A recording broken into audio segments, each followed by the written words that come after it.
నమస్తే అండి. ఈరోజు మనము చాలా ఆసక్తిదాయకమైన విమాన విజ్ఞానం గురించి తెలుసుకుందాం.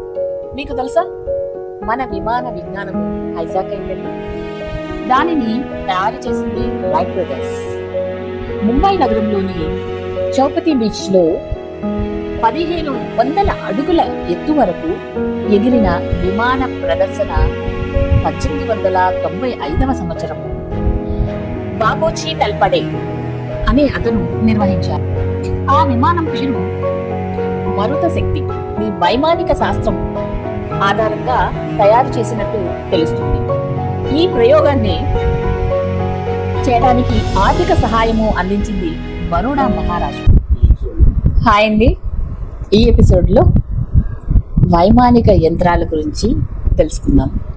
దాదాపు 31 రకాలైన యంత్రాలు, వాని పనుల గురించి విమాన శాస్త్రం వివరించింది. వానిలో కొన్నిటి గురించి తెలుసుకుందాం. విశ్వక్రియ దర్పణం. దీని ద్వారా విమానం చుట్టూ జరిగే సంఘటనలు లోపల ఉన్న పైలట్ కి కనిపిస్తాయి. దీని తయారీలో పాదరసం, మైకా మొదలైనవి వినియోగించారు. రెండవది పరివేషక్రియ యంత్రం. ఇది స్వయంచాలిత వైమానిక విధానం. అదేనండి, ఆటో పైలట్ సిస్టమ్ అన్నమాట. అంటే దానికి అదే తన విధిని నిర్వహిస్తుంది. స్వయంచాలిత వైమానిక విధానం. ఇక రెండవది తమోగర్భ యంత్రం.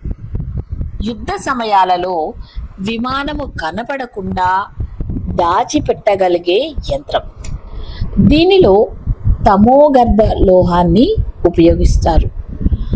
విమాన శాస్త్రంలో చెప్పబడిన లోహాలపై అనేక పరిశోధనలు Birla science centre of Hyderabad, IIT Mumbai వారు నిర్వహించడమే కాదు, వారి నిర్వహణ ఫలితము విజయవంతమైంది. తద్వారా వైమానిక శాస్త్ర ఉనికిని ధృవీకరించారు. కేవలం విమానాలు నడపడమే కాకుండా పైలట్ నే రహస్యజ్ఞ అంటారు. ఆయన తెలుసుకోవలసిన రహస్య విద్యలు 32. అవి ఆకాశంలోకి తీసుకువెళ్ళటం, నిలపగలగటం, బంకర టింకరగా నడిపించటం, గిరికీలు కొట్టించటం, వేగాన్ని పెంచటం, తగ్గించటం, శత్రు విమానాలు దాడి చేసినప్పుడు వాటి నుంచి తప్పించుకోగలగటం, శత్రు విమానాలపై ఎదురు దాడి చేయటం, వివిధ రకాల యంత్రాలను నైపుణ్యంతో ఉపయోగించటం మొదలైనవి ముఖ్యమైనవి.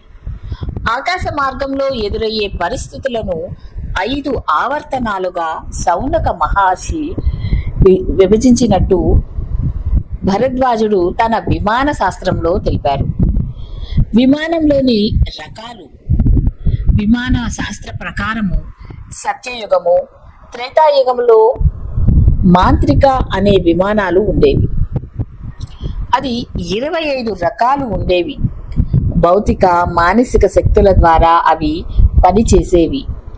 ద్వాపర యుగంలో తాంత్రిక అనే 56 రకాల విమానాలు ఉండేవి.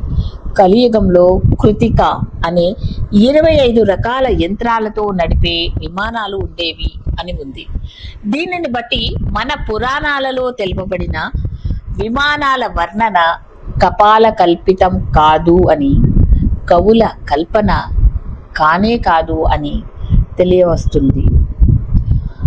త్రిపురాసురులు అనే రాక్షసులు 3 ఆకాశ నగరాలను నిర్మించి వాటితో నింగిలో, నేలపై, నీటిలోనూ ప్రయాణం చేసేవారు.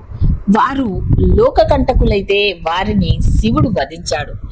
రామాయణంలోని సుందరకాండలో వాల్మీకి మహర్షి పుష్పక విమాన వర్ణన చేస్తారు.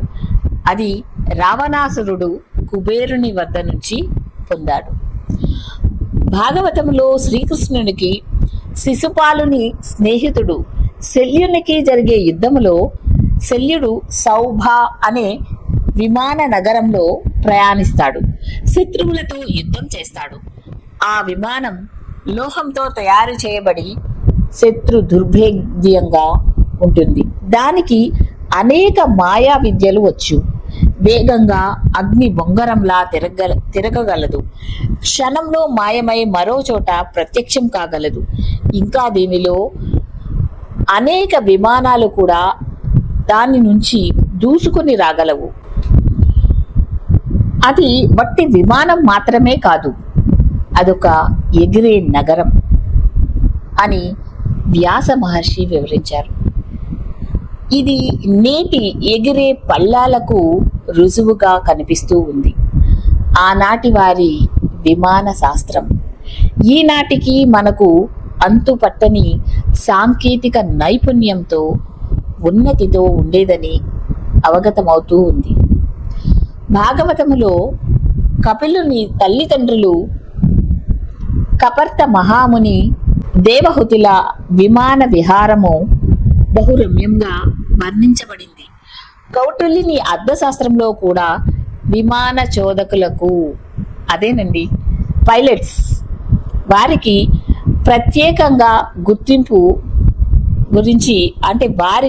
గురించి చర్చ కూడా చర్చించారు. వారిని సౌభికులుగా అభివర్ణించారు. అలాగే విమానాల నుంచి యుద్ధం చేసే వారిని ఆకాశ యోధులుగా వర్ణించారు. ఇప్పుడు మనం ఎయిర్ ఫోర్స్ అంటున్నాం కదా, అలా. ఇటీవల చైనా ప్రభుత్వం తమకు టిబెట్ లో లభించిన పత్రాలను చండీగఢ్ విశ్వవిద్యాలయ నిపుణులు ప్రొఫెసర్ రూత్ రనాతో పరిశీలింపచేసినప్పుడు గ్రహాంతక వాహక నౌకల గురించి, లగిమ అంటే యాంటీ గ్రావిటేషన్ ఫోర్స్ అండి, దీని గురించి కూడా చాలా విలువైన సమాచారాన్ని ఆ పురాణ పత్రాలలో సేకరించారు. ఇది మన భారతీయ వైమానిక విజ్ఞానానికి ఇది ఒక మణిదీపిక వంటిది. ఈ విధంగా మనము వైజ్ఞానికంగాను ఎంతో ఎదిగిన వాళ్ళము. సో హైజాక్ అయిన మన విమాన విజ్ఞానం గురించి తెలుసుకున్నాం కదా. ఇక ఇటువంటి విజ్ఞాన పరంపరను కొనసాగించేందుకు మీ ప్రోత్సాహం మాకు ఎంతో అవసరము. మీరు ఈ సమాచారాన్ని మీ యొక్క భావితరాలకు అందిస్తూ ఈ యొక్క ఛానల్ని సబ్స్క్రైబ్ చేసుకోండి, బెల్ ఐకాన్ని యాక్టివేట్ చేసుకోండి, కామెంట్ చేయండి. Thank you so much.